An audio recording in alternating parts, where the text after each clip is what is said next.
بسم الله الرحمن الرحيم والعصر إن الإنسان لفي خسر إلا الذين آمنوا وعملوا الصالحات وتواصوا بالحق وتواصوا بالصبر.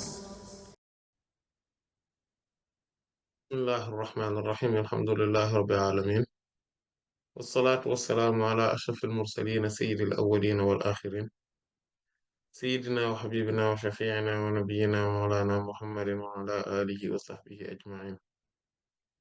ورضي الله تبارك وتعالى عن قطب العارفين وإمام الصديقين مولانا أبي العباس أحمد بن محمد التجاني وخلفائه المهتدين وأهل طريقته الفائزين الرابحين وجميع المسلمين آمين يا رب العالمين. أما بعد،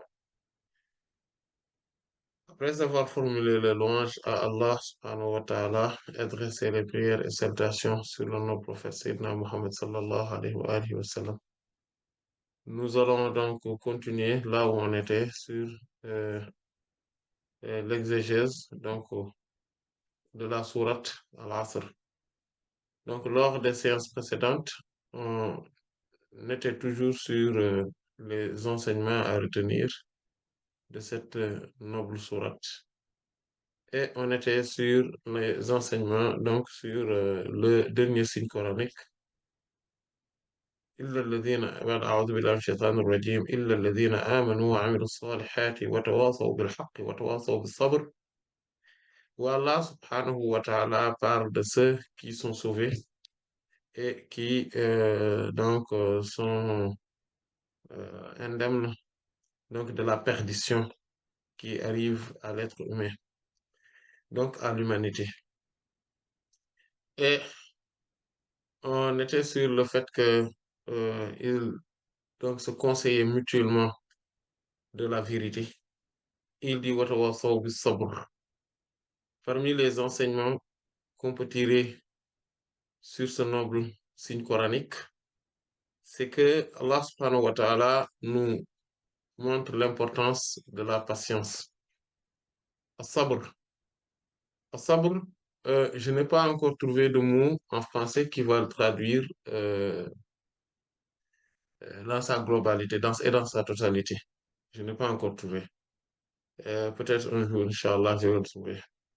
Mais cela englobe la patience, l'endurance, la constance, la persévérance, la longanimité, et la persistance et la résistance et donc la résilience.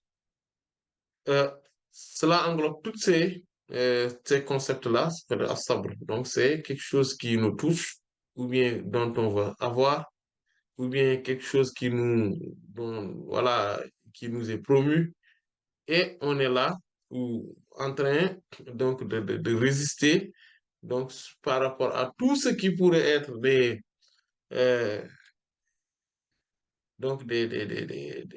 des passions, des pulsions, euh, des caprices, etc. Et voilà, tout ce qui pourrait nous faire désister. Voilà, tout ce qui pourrait nous faire désister. Voilà, donc, ou d'abdiquer. C'est ça, donc la patience. Et donc, l'importance de la patience est mise en exergue et en valeur dans ce signe coranique, car ici, Allah subhanahu wa ta'ala, après avoir dit que les gens donc, eux, sont loin de la perdition, ou qu'Allah subhanahu wa ta'ala les a préservés de la perdition, sont des gens qui se sont, donc, qui n'ont pas été victimes, euh, donc qui se conseillent plutôt mutuellement, qui se conseillent mutuellement la vérité, mais aussi dit qu'ils se conseillent mutuellement donc le sabr. Donc on va traduire euh, par patience, même si on sait que cela n'englobe pas totalement le mot. Voilà. Et donc cette forme donc donc de ce terme-là montre, donc c'est pour ça qu'Allah subhanahu wa ta'ala dit qu'ils se le conseillent mutuellement.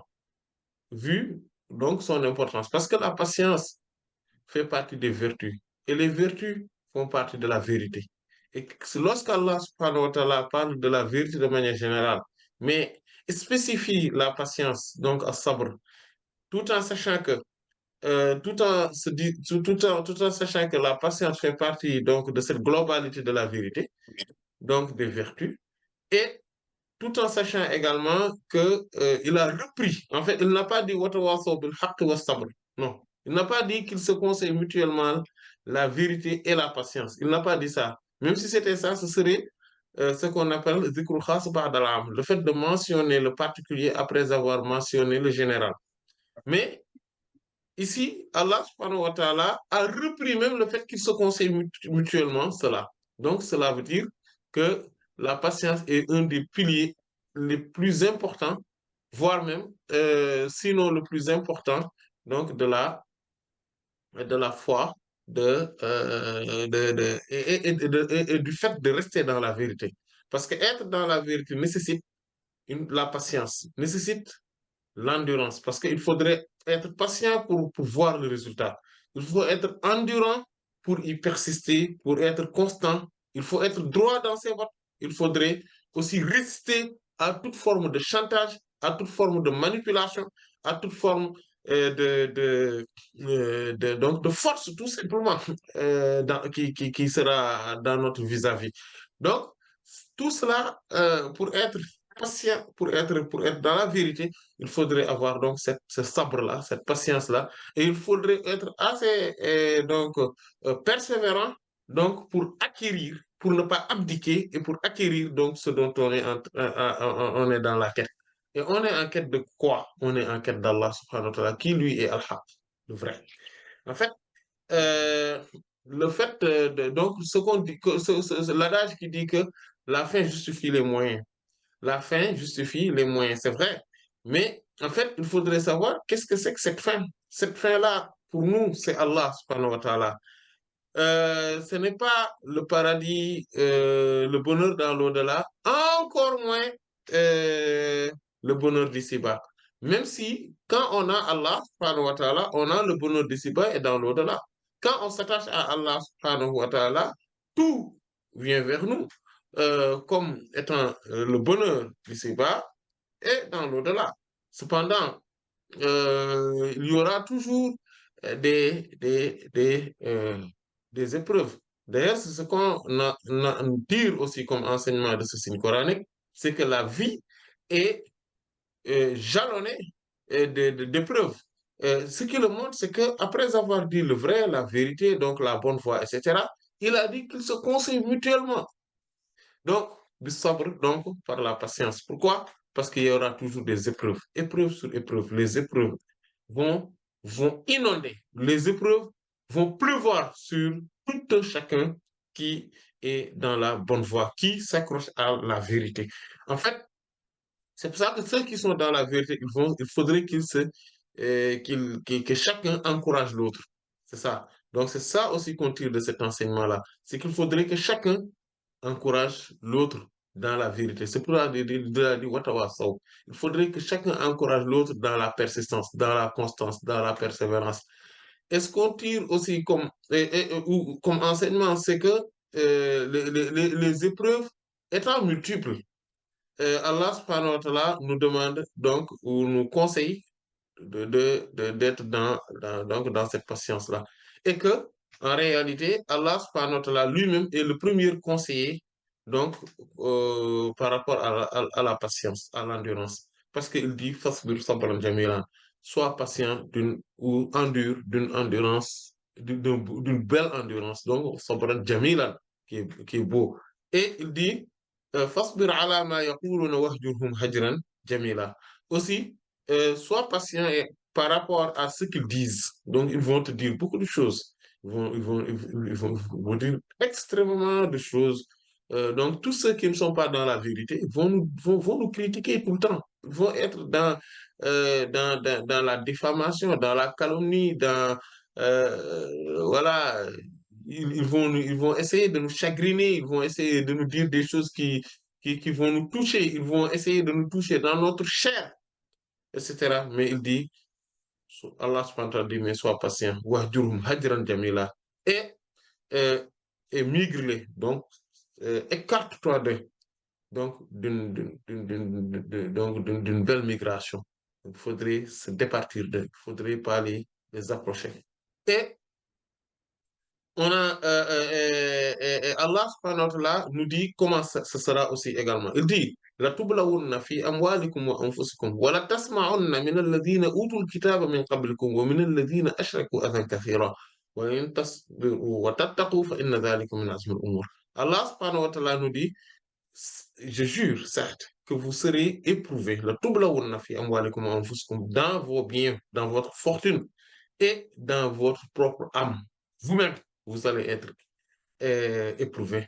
Voilà. Tasma'unna min alladhina utul kitaba min qablikum. Et je jure que vous allez entendre de la part de ceux qui ont reçu le livre, donc des familiers du livre, donc auparavant, qui vous ont précédé, wa min alladhina ashraku, et de la part des associateurs, donc Azan Kathira, vous allez entendre beaucoup de mal de leur part. Beaucoup de mal.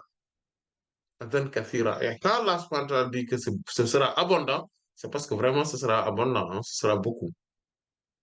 Donc, le fait qu'on puisse entendre voilà, des propos par-ci, par-là, voilà, des mauvaises langues, voilà, des critiques par-ci, par-là, etc., qui euh, voilà, vont dans le sens, donc qui ne vont pas dans le sens de ce que nous souhaitons. Ici-bas et dans l'au-delà, il faudrait être patient, il faudrait être endurant. Il faut savoir qu'Allah subhanahu wa ta'ala l'a ainsi décidé et que les choses ne pourraient être autrement. Et que euh, il dit que donc ce sera du mal aussi, Azan, parce que cela va nous gêner. Mais Allah nous dit, in tattaqu, voilà, in tasbiru, voilà, in tasbiru, je jure que si vous restez patient et endurant, wa tattaqu, et que vous soyez dans la précaution, donc c'est taqwa, c'est la précaution. En fait, on le traduit souvent par la piété et la crainte révérentielle, mais la vraie traduction en réalité, c'est la précaution. Parce que c'est quand on prévoit, voilà, on s'éloigne des méfaits, des maléfactions, voilà, de tout ce qui pourrait entraîner la colère d'Allah subhanahu wa ta'ala. C'est ça, taqwa. Il dit, si vous le faites, wa tasbiru, et que vous persistez, donc vous soyez endurant, résistez, inna dhalika min azmi al-umur. Sachez que cela fait partie donc des résolutions, voilà, des grandes résolutions le plus bas. Donc, c'est ça, donc les résolutions qu'il faut avoir, c'est la taqwa et la sabr. Donc, c'est cette précaution-là de ne pas s'approcher de ce qui ne plaît pas à Allah subhanahu wa ta'ala, mais aussi c'est les précautions à avoir pour que quand on va vers ce qu'Allah subhanahu wa ta'ala veut, qu'on puisse l'acquérir, il faudrait prendre ces précautions. Donc, c'est devant aussi. Mais aussi, il faudrait s'armer de la patience, de l'endurance, de la constance, de la persévérance, de la longanimité et de la résistance. Voilà, c'est ça. En fait, et, euh, et de la sobriété aussi sobre. Il faut être aussi sobre. Voilà, c'est important cette sobriété. Peut-être que, voilà, c'est important. Voilà. Et le mot, donc, donc, quand Allah subhanahu wa ta'ala nous dit cela, et ça, il dit aussi, wa bashir sabirin. Donc, l'importance de sabr aussi provient du fait qu'Allah subhanahu wa ta'ala aussi lui-même annonce la bonne nouvelle, dit qu'il faudrait annoncer la bonne nouvelle aux patients. Bashir sabirin. الذين إذا أصابتهم مصيبة قالوا إنا لله وإنا إليه راجعون أولئك عليهم صلوات من ربهم ورحمة وأولئك هم المهتدون. Il dit, annonce la bonne nouvelle aux patients, aux endurants, aux résistants. Quoi? Il dit, ce sont des gens qui, ce sont ceux qui, il définit qui sont vraiment les patients et comment incarner cette patience. Il dit, ce sont ces gens-là qui, à chaque fois qu'il y a quelque chose qui les touche, musiba, quelque chose qui les touche, ils disent que euh, nous appartenons à Allah. Inna lillahi wa inna ilayhi raji'un, et c'est vers lui strictement que nous allons nous retourner. Voilà, voilà. Et ça, Allah subhanahu wa ta'ala l'a dit après avoir dit wala nabluwannakum bi shay'in min al-khawfi wal-ju'i wa naqsin min al-amwali wal-anfusi wath-thamarati. Et il a dit wa bashir sabirin. Je jure, wala nabluwannakum, que nous allons vous éprouver. Wala nabluwannakum bi shay'in, par une partie, donc par une chose. Donc ce n'est pas qu'on va vous éprouver sur tout et tout le temps, mais par une partie. Donc minal khawf, donc de la peur. Donc, vous allez avoir l'insécurité. À un moment donné, vous allez être dans une insécurité. Donc, c'est ça, c'est la peur, la crainte, l'insécurité. Vous allez le vivre. Vous allez vivre cela. Et ça, c'est des épreuves d'Allah, subhanahu wa ta'ala. Wal ju'a. Donc, quand on parle d'insécurité, ce n'est pas que l'insécurité là que les médias traitent, hein. Oui, il y a des agressions par-ci, par-là, il y a des tueries, etc., les vols, etc. Ce n'est pas que ça. Le- Mais aussi, il y a l'insécurité sociale, l'insécurité financière, l'insécurité, c'est plus global, hein. Wal ju'i, et par la faim. Donc, vous allez aussi être, à un moment donné, vous allez avoir faim, il y aura de la famine, parfois vous êtes dans des conditions difficiles, vous n'avez rien à manger, voilà, dans votre calepin ou dans votre poche ou dans les comptes, il y a, voilà, tout est rouge. Voilà, voilà, vous négociez les repas. Et parfois même ça, c'est un peu compliqué en attendant pour certains un jour, 2 jours, que les jours passent, que tout se remette à l'ordre. Mais pour certains d'autres, ça dure beaucoup plus longtemps, une semaine, pour d'autres 2 semaines, 3 semaines. Voilà, pour d'autres, voilà, on est au début du mois, voilà, ils sont dans des difficultés financières, jusqu'à même se demander comment ils vont se nourrir d'ici la fin du mois. Pour d'autres, c'est une insécurité financière totale. Donc, pendant toute l'année, pendant des années, ils sont dans ça. Voilà. Et aussi, on va vous éprouver de la diminution, euh, donc, donc des âmes. Voilà. De la fortune. Voilà, vous étiez riche, etc. Et voilà, les affaires ne marchent plus, tout s'effondre, etc. Voilà, on est en faillite, etc. Ça peut vous arriver. Allah subhanahu wa ta'ala dit que je vais vous éprouver aussi de ça, de temps en temps. Voilà. Voilà, donc, voilà, et donc des âmes. Il y aura des proches parents qui vont partir. Il y a des proches parmi vos amis, votre fréquentation, voilà, qui vont décéder. Et oui, c'est comme ça la vie. Voilà, parfois c'est des décès successifs, parfois c'est un décès collectif. Voilà. Et toute une famille ou un grand nombre d'amis qui étaient dans une voiture, dans un car, dans un bus, dans un avion, et tout le monde périt. Et c'est dur, oui, où il y a, je sais pas, une catastrophe naturelle, quelque chose comme ça, et des choses qui arrivent. Et il y aura beaucoup de gens qui vont mourir en même temps. Et c'est dur, oui, c'est dur, mais c'est comme ça. Allah subhanahu dit que je vais faire ça. Je vais le faire, hein, ça va vous arriver de temps en temps. Il y aura des choses. Si l'un ne vous arrive pas, l'autre va vous arriver. C'est une de ces choses-là. Chaque chose, vous n'allez pas peut-être avoir tout en même temps. Vous n'allez pas peut-être avoir tout dans votre vie vous seul, mais vous allez en avoir quelques-uns. Et vous n'allez pas vous échapper. Personne n'échappera. Et ça, il faudrait le savoir. En fait, le malheur aussi et le mal de certains, c'est qu'ils pensent que eux, ils sont les plus malheureux du monde. Pourquoi? Parce qu'ils ont été éprouvés. En réalité, c'est tout le monde qui est éprouvé. Ce sont les épreuves qui différencient de forme, de quantité, d'intensité, d'ampleur. Mais tout le monde est éprouvé. Et chacun pense qu'il est plus dur, que ces épreuves sont plus dures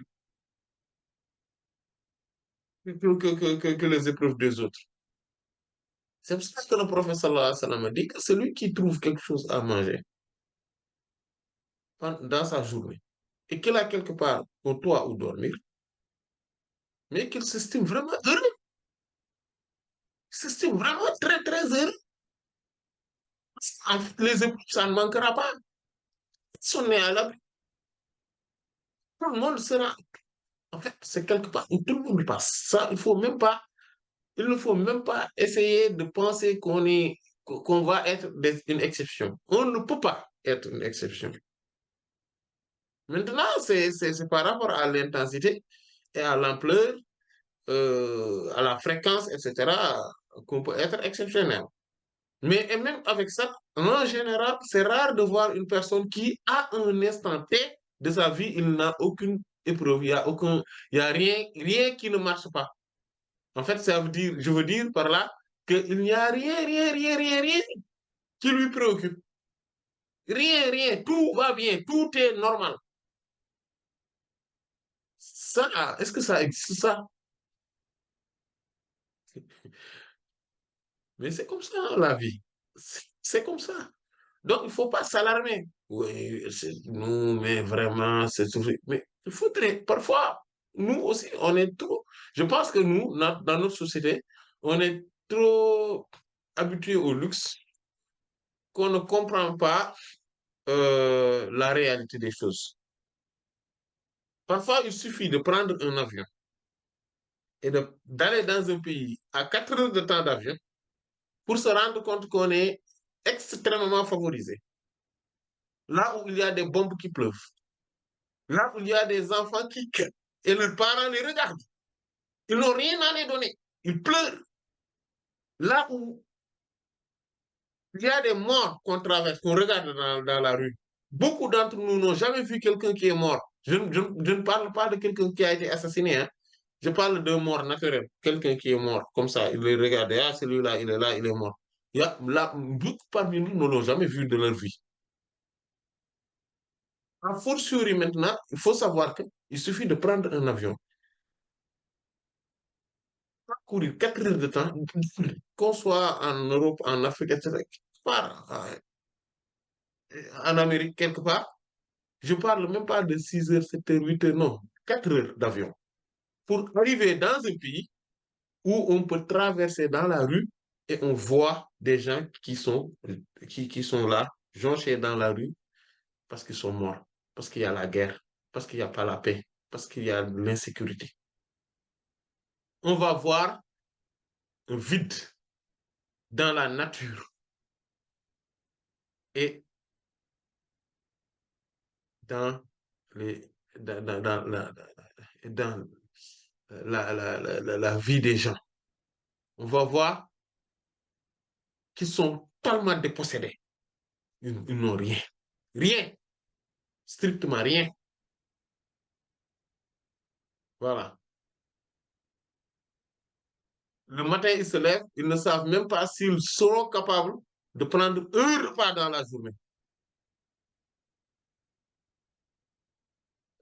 Quand c'est l'hiver, quand il fait froid, ils, ils, ils n'ont pas le 15, je sais pas, le 115 pour appeler au 115 là pour aller dormir quelque part là parce que l'État a mis en place une structure, etc. Non, ils n'ont pas ça.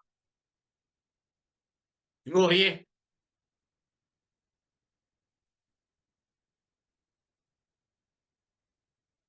Dans le visage des gens, on va voir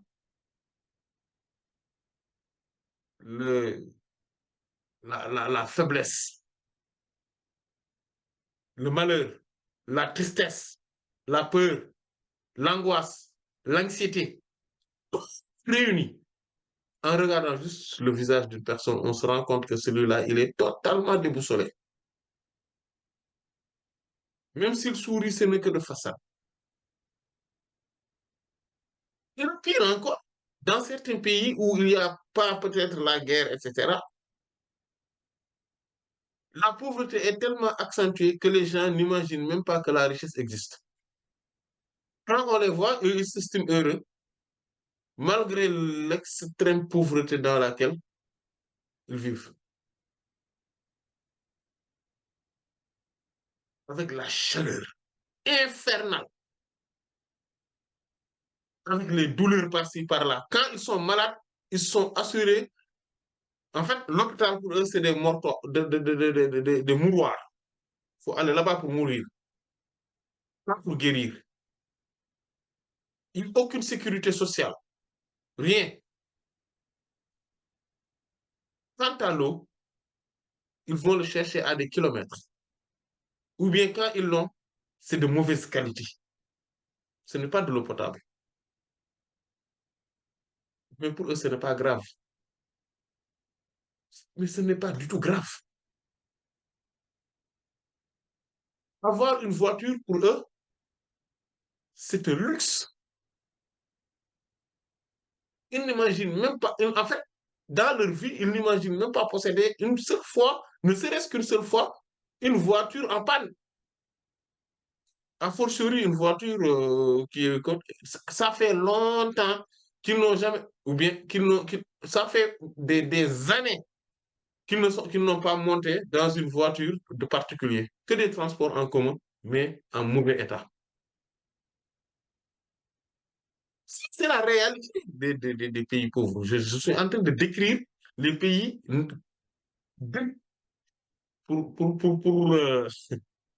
comment, pour ne pas choquer les esprits, on les appelle des pays en voie de développement.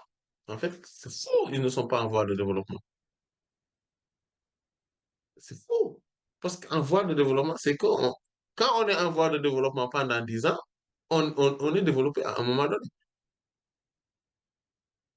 C'est des pays pauvres.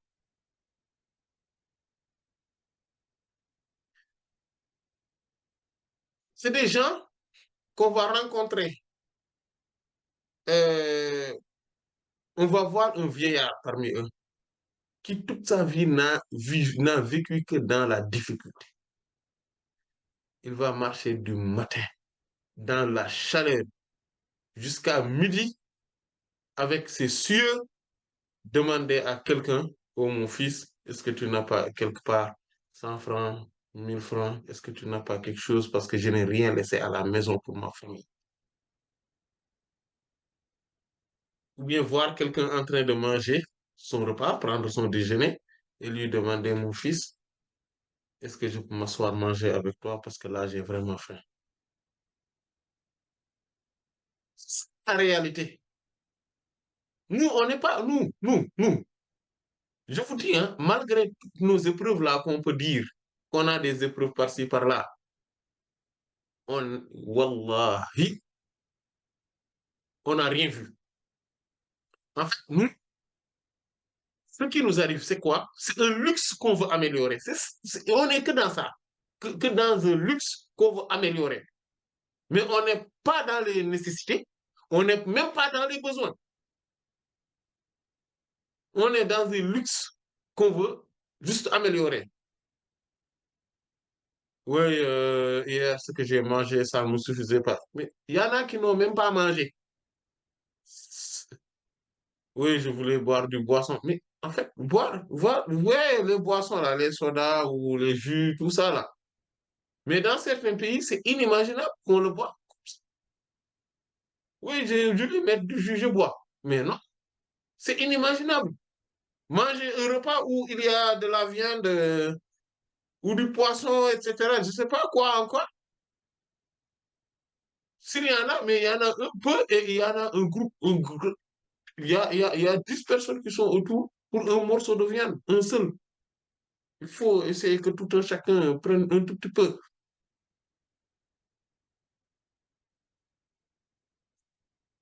savez ce qui m'avait le plus choqué? Enfin, en tout cas, ça m'avait interpellé. Quand je suis arrivé en France pour la première fois, ça fait longtemps, oui, je sais, j'ai vu, j'avais remarqué que quand on faisait le repas, avec chaque cuillère, chaque bouchée, quoi, on peut prendre de la viande avec. Ça m'avait tiré là. Je me suis dit, mais non, mais attendez là. Mais j'ai repensé, je me suis dit, mais c'est du luxe. Et c'est la réalité, c'est du luxe. Oui, Parce que je sais pas, bon, après, le milieu social peut être différent, mais nous, quand on buvait du boisson, par exemple, c'est parce qu'on a un invité à la maison. On va acheter du poisson, on va, voilà, le servir dans un verre, et on va pas lui donner la bouteille. Et les autres vont juste essayer de boire un tout petit peu, voilà. Ou dans des événements comme ça, mais ce n'était pas quotidien. Ce n'était pas quotidien. Au quotidien, ah non. Ah non, non, non, non. Etc. Il y a tellement de choses. Et mon grand-père, quand il me raconte, moi, il m'a raconté leur vie à eux, j'étais étonné. Même mon père, qui n'est pas âgé, hein, parce que mon père, il est jeune, hein. Bon, maintenant, il commence à avoir de l'âge, mais bon, il est jeune quand même, relativement jeune. Il y a certains qui le connaissent ici. Mais, il nous racontait que eux, à leur époque, vous voyez, les années 60, hein, je dis, les années 60, les années 70, c'est pas longtemps, hein, ça fait pas longtemps, hein. Quand ils mangeaient, bon, les années 70, oui, c'est ça, parce que les années 60, voilà. Mais quand ils mangeaient, eux, quand ils mangeaient du riz, ils ne lavaient pas la main, hein. Ils ne se lavaient pas la main. Ils vont aller tourner, ils vont aller voir pour montrer aux gens dans le quartier que quand ils disaient qu'ils ont mangé du riz aujourd'hui et que les gens vont leur dire que ce n'est pas vrai, ils vont leur montrer la main et ils vont leur faire sentir pour leur montrer que c'est vrai. Oui, que c'était vrai, c'est ça la réalité. Et les gens sont étonnés. Aujourd'hui, nous, c'est un, mais c'est rien. Bon, en tout cas, en Europe, ici. Et même en Afrique, bon, dans une certaine mesure. Mon grand-père, quand il me raconte leurs conditions de vie, je me suis rappelé quand je l'ai rencontré pour la dernière fois et on discutait. Bon, il me dit, tu sais, tous ceux qui disent que maintenant la vie est difficile, c'est parce qu'ils n'ont rien vécu. En fait, c'est parce que ce sont des gens qui sont nés vraiment très récemment. Il me dit que, mais il me raconte des choses mais extraordinaires. Je me suis dit, et même nous, quand on était enfants, dans notre quartier, dans nos quartiers respectifs, il y avait, en fait, il n'y avait pas d'électricité. Moi, je me rappelle qu'il y avait que chez nous où il y avait de l'électricité et tout autour, il y avait personne qui avait de l'électricité. Les congélateurs, les frigos, tout ça, rien, rien de tout ça. Même les habitations, là, en mur, non, c'était comment on dit là, en paille, etc. Moi, je me suis rappelé de ça parce que on allait, quand on était enfant, on prenait des fils de fer dans lesquels on avait attaché les pailles des maisons. On les prenait pour faire nos petits chevaux comme ça, là. Étant enfant, c'est pour ça que je me rappelle de ça. Je ne me rappelle même pas du fait que j'ai vu ça, mais je me rappelle de cette réalité-là. C'est pour ça que je me rappelle donc du fait qu'il y avait ça dans notre quartier et que presque toutes les maisons étaient comme ça, à part le nôtre. Oui, la télévision, on le mettait on le sortait et que tout le monde venait regarder. Je me rappelle jusqu'au début des années 2000, quand on appelait donc le téléphone, les téléphones fixes, quand il y avait quelqu'un donc, qui appelait au téléphone, mais on allait chercher des gens là-bas. Moi, la première fois que j'étais venu ici, il y avait les cartes prépayées où les France Télécom là pour appeler au Sénégal. Mais la vie s'est améliorée depuis. Et les cartes prépayées, là, il faut appeler avec 7,50 € et quand on appelle, oui, on a que quelques minutes, hein. Et parfois, même la carte n'est tellement elle est mauvaise que quand on appelle, on dit oui, on ne peut pas joindre, mais il vous reste tant de minutes, etc. Jusqu'à ce que-là, qu'on appelle. Je me rappelle, il y a une nuit, j'ai voulu appeler ma famille. J'ai appelé. il me dit que non, tu ne peux pas les joindre. Et après, il diminue en minute, jusqu'à ce que soit tout fini. Les 7,50 €, tout fini, alors que je n'ai joint personne. Aujourd'hui, c'est pas ça. On a les WhatsApp, on a tout ça. On est dans un luxe, nous. Tout ce dont on critique, qu'on se dit là, Internet, tout ça, avec la rapidité de la connexion, tout ça, on n'en avait pas, nous, quand on était enfants. Et c'est toujours ça, c'est toujours une réalité pour beaucoup de pays dans ce monde-là. Il y en a qui n'ont même pas, qui n'ont même pas le temps de regarder, d'aller sur Internet parce qu'ils ont d'autres chats à fouetter. Ils ne se préoccupent de rien de ce qui se passe. Pourquoi? Parce que, mais ça, c'est parce qu'ils sont dans des besoins de nécessité primaire.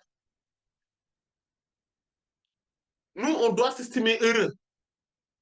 On ne doit pas être là en train de oui, c'est ainsi, il y a ceci, il y a cela, il y a ceci, il y a cela, il y a ceci. Mais comparons-nous à des gens qui sont dans de l'extrême difficulté, qui sont dans des pays où il y a la guerre, dans des pays où il y a la famine, dans des pays où il y a les catastrophes naturelles en permanence.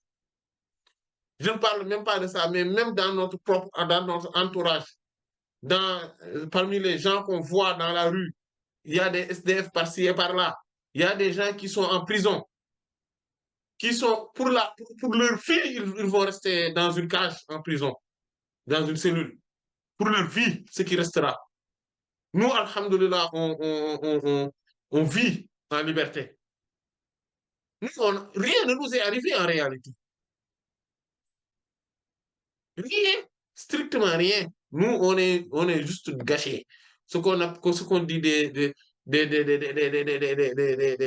enfants à papa qui sont ou à maman voilà, qui ont leur caprice et qui sont là en train de réclamer du luxe ou voilà, de vouloir améliorer le luxe. Oui, il n'y a pas ceci aujourd'hui à la maison et on casse tout. On crie. On pense que c'est fini la vie. Alors qu'il n'y a rien on n'a rien perdu. Nous, on est dans du luxe. Vous savez, euh, souvent, on dort dans un lit. Sur un lit plutôt. On dort sur un lit. Quand on est trop nombreux sur le lit, on est trop pêche. Voilà. Mais il y en a mais tellement beaucoup de gens qui dorment dans une chambre, je vous dis, hein, dans une chambre, à 10, 15. Et ce n'est pas en Afrique, hein, ici en Europe. Il y en a qui vivent comme ça. Et j'en connais, etc., etc. Le luxe, en fait, nous, on est dans un luxe. Mais, mais dans un luxe, quoi. Oui. Manger des fruits par-ci, par-là. Vous voyez? Oui, il y a du fruit. Parfois même, beaucoup parmi nous, les fruits qu'ils achètent là, personne ne les mange jusqu'à ce que ça commence à périr. On laisse, oui, vous savez, oui, oui, oui, vous pouvez prendre les bananes sont là, oui, il y a les raisins, il y a ceci, cela. Oui, c'est bon, ça fait 2 jours, 3 jours que tout est là, etc. Mais ça, c'est inimaginable dans certaines localités. Le monde est très petit, hein. On peut le parcourir en 24 heures, hein, faire un voyage d'un bout à l'autre en avion. Donc Allah subhanahu wa ta'ala nous permet de reconnaître d'abord les bienfaisances, les bienfaits qu'il a fait pour nous. Voilà, ce qu'il a fait vraiment pour nous, quoi. Qu'on le reconnaisse quand même. Au moins qu'on reconnaisse ça.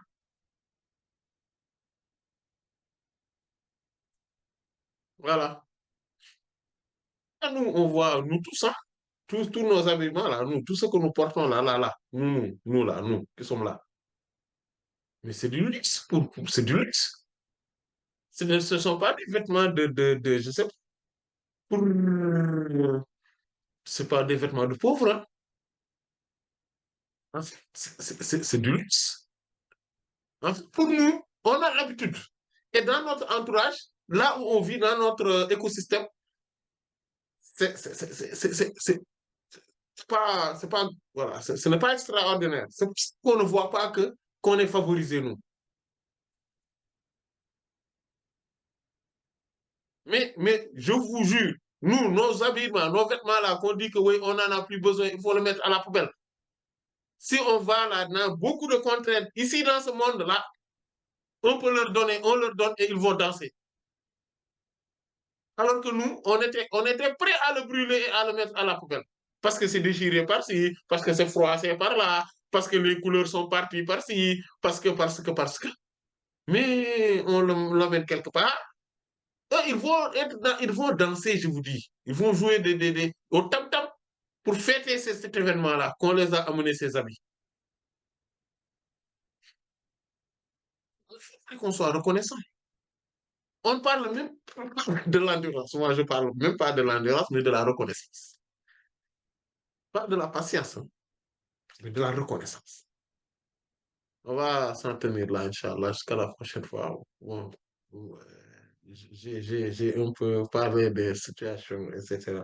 Mais ça fait partie, en fait, de la mise en, pour qu'on puisse comprendre ce qu'on est, où les gens cherchent, par exemple, beaucoup de gens, oui, ils se disent que oui, j'ai pas trouvé de travail, ils sont en, en tristesse, dans l'angoisse, parce qu'ils n'ont pas trouvé de travail. Mais c'est rien, ça, ne pas trouver de travail.